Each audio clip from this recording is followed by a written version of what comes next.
Hey guys, it's Bro You Whack, and the Battle for Olympus event has finally dropped for Overwatch 2. Today's event is probably one of the coolest events that we've gotten in such a long time, and it came with a bunch of stuff in this update. But what we're going to be focusing on are all of the hero changes with this update. And also, I want you to comment down below what hero you're going to be maining in the Battle for Olympus game mode, because it seems like almost all of these heroes are usable. I mean, maybe not Lucio. Even Hermes Lucio might be a great hero to play. And you might want to try to find a main quick, because there might be a reward if you do decide to get a lot of kills with that single hero. But more details on that later. Let's talk about these hero changes. So first, looking at the Battle for Olympus game mode with all the hero changes, or what they're calling them, their divine special powers for all 7 of these heroes' ultimate. Whenever they activate their ultimate, they get a whole slew of different abilities and perks when they're on the battlefield. And the first hero up, or should I say god, is gonna be Poseidon Ramattra, the god of the seas and also controller of the whirlpools inside of them. Whenever he activates his divine annihilation, he has a ravenous vortex that activates a large whirlpool that pulls enemies and launches them upward. Kind of like how Sigma's ultimate works, but a lot more smaller of a scale. And on top of that, when you are in your divine annihilation, you're able to pummel large puddles of water that not only does more damage, but it also travels a lot farther of a distance.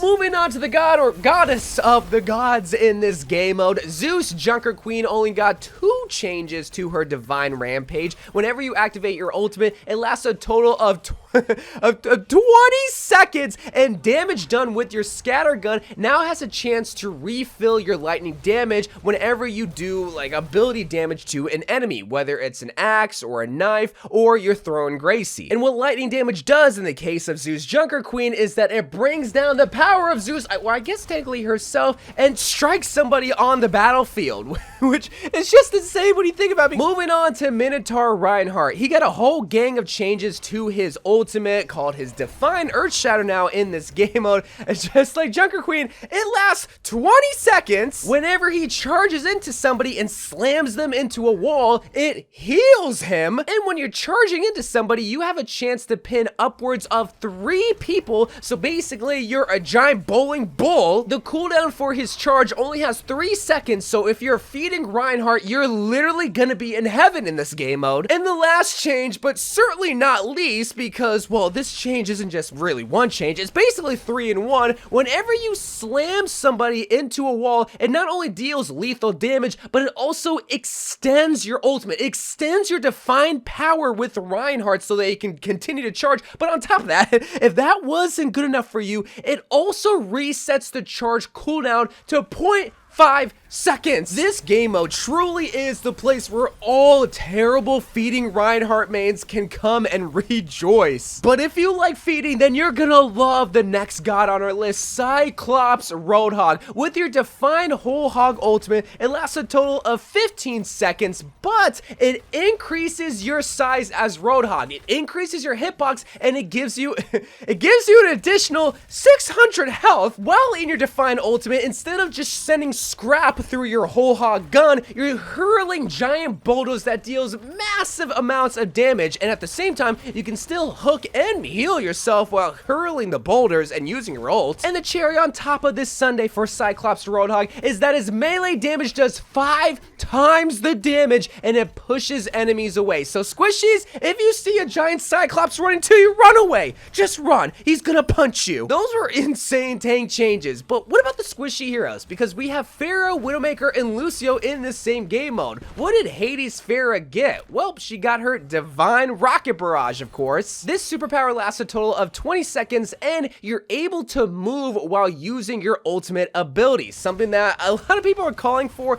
just to be able to do in regular Overwatch. The rockets that Pharah uses launches 3-headed rockets, so it's not just one rocket, it's 3. You have a much more greater capacity of jet fuel to use as Pharah, which doesn't melt steel beams, beams. And kind of similar to Reinhardt, whenever you kill as Pharah, whether it's with your rockets or your ultimate or just in some form of capacity, it heals Pharah and extends your divine ultimate rocket barrage. Moving on to my baby girl Medusa.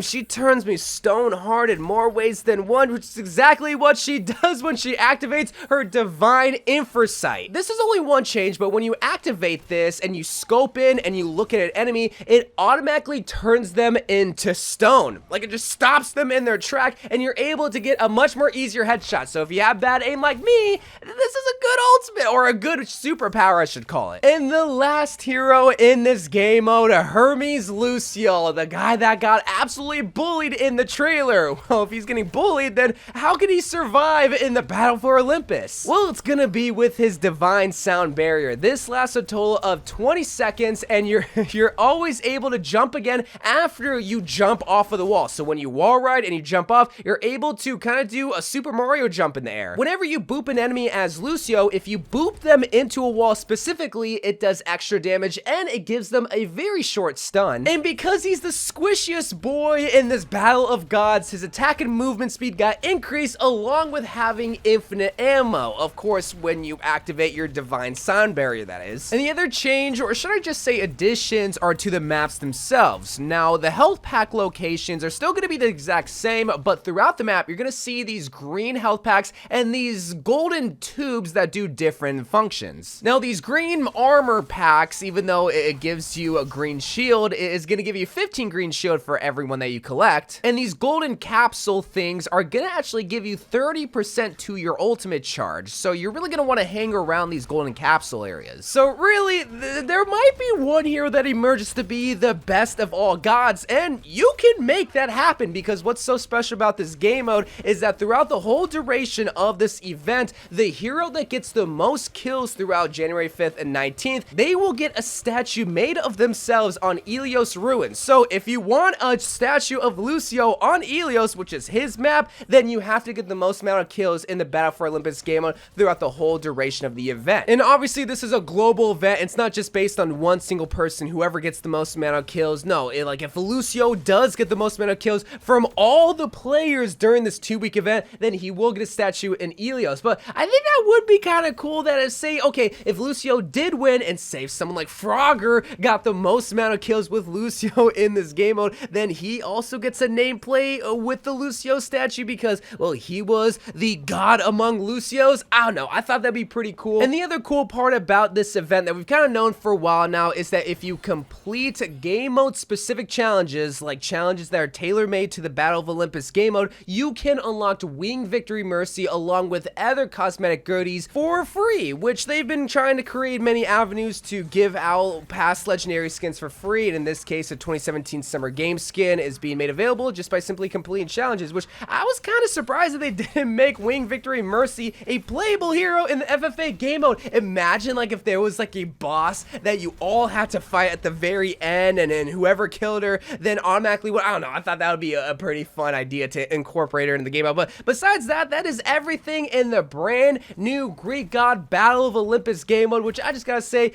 fun idea and a great way to incorporate the community for a global challenge. But I want to know what hero you're going to be using in this event. Are you going to be a Minotaur Reinhardt main, a Zeus Junker Queen main, or are you going to be Hermes Lucio? Let me know in the comments. I love you guys. Thank you guys for watching. More Overwatch 2 videos to come, and bye.